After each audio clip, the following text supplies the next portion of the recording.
Es un ángel de mi tierra, la mujer cordillerana. Aunque viva entre las piedras, tiene blando el corazón. Y su voz muy paraguaya es la música serrana, de sabor aprisionante que contagia el diapasón.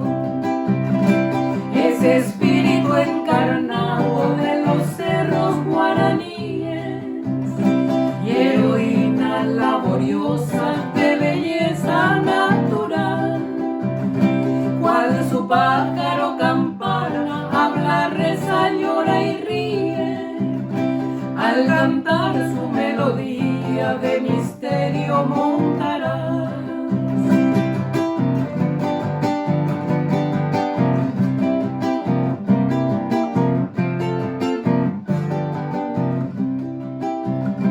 Hija excelsa de mi patria, tan pequeña como grande, descendiente de Guaraní, residenta y Caraí. Hoy sus águilas no envidian ni al cóndor de los Andes, y en el monte ya es la santa de mi culto guaraní. Paraguaya de la sierra, tu pureza yo celebro, cual tu templo de esmeralda de imponente majestad.